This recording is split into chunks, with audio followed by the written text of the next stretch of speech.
नमस्कार, स्वागत है आपका smart business plus YouTube channel में और मैं दीपक कुमार हाजिर हूँ आपके सामने खेती किसानी की एक और नई इन्फॉर्मेटिव जानकारी लेकर।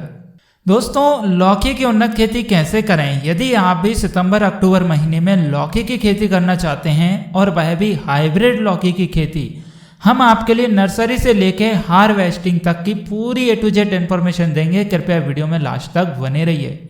आजकल किसान भाई लौकी की खेती की ओर ज़्यादा इंटरेस्ट जता रहे हैं और जताएं भी क्यों नहीं, क्योंकि लौकी का जो मार्केट है वो काफ़ी अच्छा बढ़ रहा है और लौकी की खेती करना आसान भी है, कम मेहनत भी है, कम लागत भी है, लेकिन प्रॉफिट अच्छा मिल रहा है।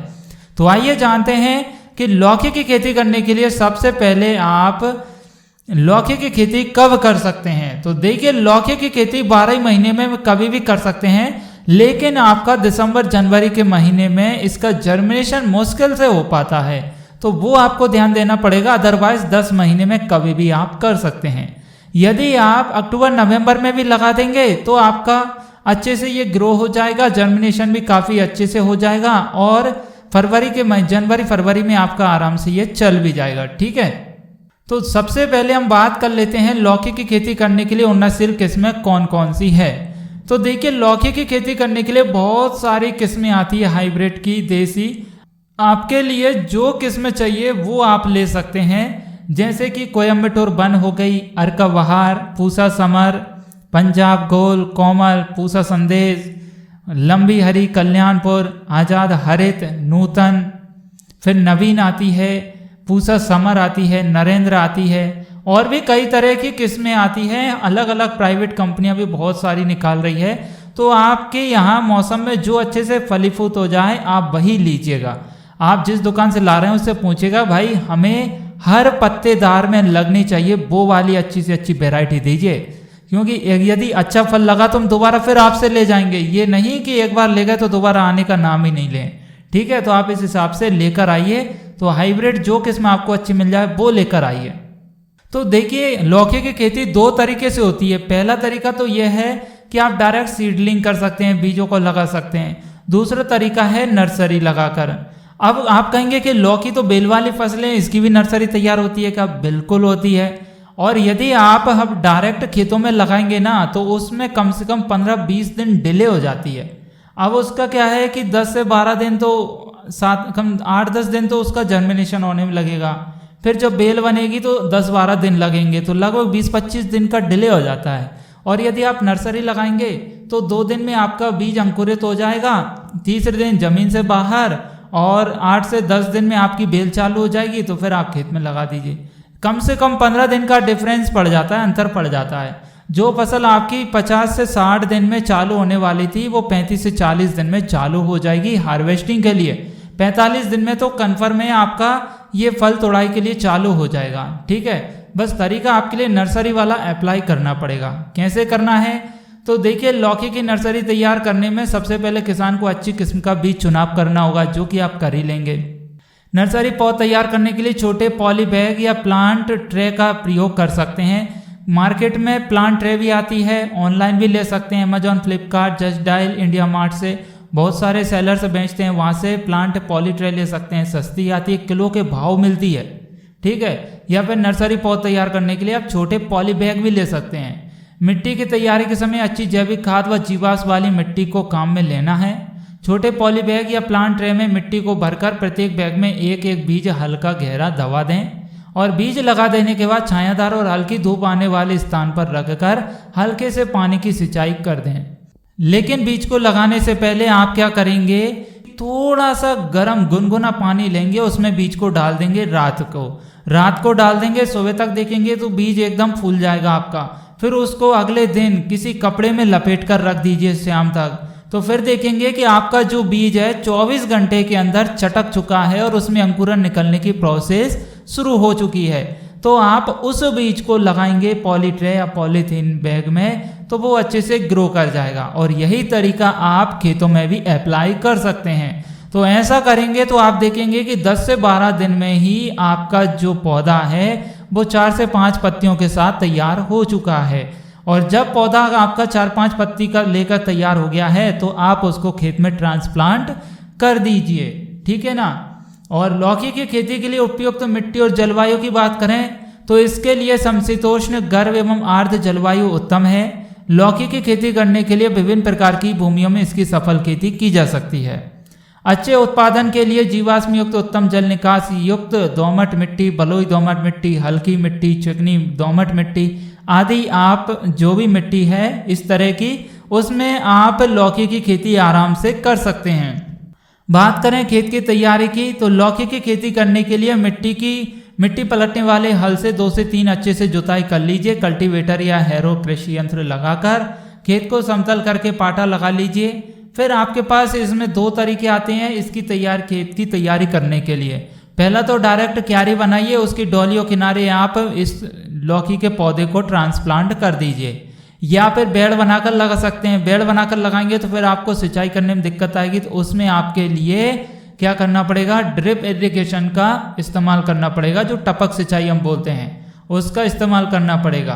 तो ये 2 तरीके हैं, आपको किस तरीके सुविधा होती है वो तरीका आप अप्लाई करें। बीज बुआई की बात करें तो प्रति हेक्टेयर 4 से 5 किलोग्राम लौकी के बीज उपयुक्त होते हैं। बीज उपचार में 2 ग्राम थीरम या 22 टन से प्रति किलोग्राम बीज की दर से उपचारित जरूर कर लें। उपचार करने के फायदों के बारे में बता दें कि तो जमीन या भूमि से पैदा होने वाले रोग नहीं लगेंगे और उस बीज में अच्छा फल लगेगा और उसमें रोग वायरस से लड़ने में काफ़ी हद तक क्षमता बढ़ जाएगी। ठीक है, तो ये फायदा होता है बीज को उपचारित करने से।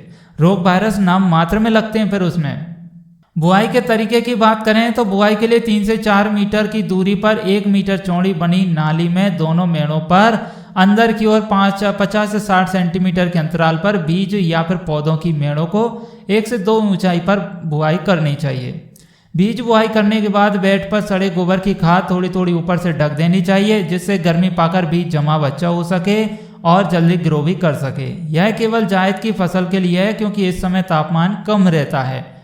बात करें सिंचाई की तो देखिए, यदि आपने डायरेक्ट क्यारियों में लगाई है तो फिर डायरेक्ट आपके पास जो भी ट्यूबवेल है, कुआं है, मोटर है, उससे सिंचाई कर सकते हैं या फिर स्प्रिंकलर का भी इस्तेमाल कर सकते हैं। और यदि आपने बेड़ बनाई है तो फिर आपके लिए सिंचाई ड्रिप इरिगेशन से ही करना पड़ेगा, टपक सिंचाई से। और सिंचाई कितनी करनी है, लगभग आपके लिए 10 से 12 दिन में एक बार सिंचाई करते रहना है, तो पौधा आपका काफ़ी अच्छे से हरा भरा बना रहेगा और फसल भी अच्छे से लहराएगी। ठीक है, और गर्मियों में तो 4 से 5 दिन के अंतराल पे सिंचाई करनी चाहिए। सिर्फ सर्दियों के मौसम के लिए है, क्योंकि बरसात का मौसम तो अब जाने ही वाला है और आप खेती करेंगे सितंबर अक्टूबर महीने के मौसम में, तो आने वाले समय में तो अब सर्दियों का मौसम आएगा, तो उस समय तो आपको 10 से 12 दिन में आराम से कर सकते हैं। कहीं कहीं पर मिट्टी में ज़्यादा नमी है तो 15 दिन में भी कर सकते हैं। यदि आपकी मिट्टी में नमी कम है और सर्दी कम पड़ रही है तो 7-8 दिन में करिए। बात करें कि लौकी के खेत में कौन सी खाद डालना चाहिए, मतलब लौकी की फसल कर लेने के लिए अच्छी खाद कौन सी डालें, तो लौकी की खेती करने के लिए 200 से 250 कुंटल सड़ी हुई गोबर की कंपोस्ट या पची हुई खाद डालनी चाहिए प्रति हेक्टेयर के हिसाब से, और जो कि आखिरी जुताई से पहले खेत में डालकर अच्छे से खेत की अकाई जुताई करवा दीजिए, तो वो मिट्टी में आराम से मिल जाएगी, भूमि उपजाऊ बनी रहेगी। और रासायनिक खाद का प्रयोग करना चाहते हैं तो 100 किलोग्राम नाइट्रोजन, 100 किलोग्राम फास्फोरस और 80 किलोग्राम पोटास तत्व के रूप में देना है प्रति हेक्टेयर के हिसाब से। बात करें नाइट्रोजन की तो नाइट्रोजन देखिए डाउट नहीं होना चाहिए, नाइट्रोजन की आधी मात्रा तथा फास्फोरस एवं पोटास की पूरी मात्रा आखिरी जुताई के समय मिला देनी चाहिए। और नाइट्रोजन की जो आधी मात्रा रखी है वह खड़ी फसल में 2 बार प्रयोग करते रहना चाहिए, जब निंदाई गुड़ाई हम करते हैं तब। ठीक है, बात करें खरपतवार नियंत्रण की, खरपतवार नियंत्रण करने के लिए आपको निंदाई गुड़ाई की आवश्यकता करनी चाहिए, जरूरत करनी चाहिए। निंदाई गुड़ाई से क्या रहेगा कि आपके खेत की जो ऊपर की मिट्टी है वह भी आराम से उलट पलट हो जाएगी, मिट्टी के अंदर प्रकाश संश्लेषण की क्रिया अच्छे से बनेगी, और जब सूर्य की प्रकाश किरणें जमीन के अंदर पहुंचेगी तो मिट्टी उपजाऊ बनी रहेगी और फसल के लिए भी काफ़ी हद तक रूट्स को, जड़ों को ग्रोथ करने में मदद मिल पाएगी। और यदि आप रासायनिक खेती कर रहे हैं केमिकल वाली और आपको निंदाई गुड़ाई करने का समय नहीं मिल रहा है तो आप खरपतवार नाशी दवा का इस्तेमाल कर सकते हैं। खरपतवार नाशी दवा में आप ब्यूटाक्लोरो डाल सकते हैं, ये भी काफ़ी अच्छी है, तो इससे भी खरपतवार नाश मतलब जो कचरा है खरपतवार वो भी नष्ट हो जाता है। इसके अलावा और भी 1-2 दवाएं आती है तो वो आप ला सकते हैं यदि आपके यहाँ पे मिल जाए तो वह नाम तो दुकान वाले ही आपको बता देंगे कि कौन सी बैच रहेगी तीनों में से, ठीक है।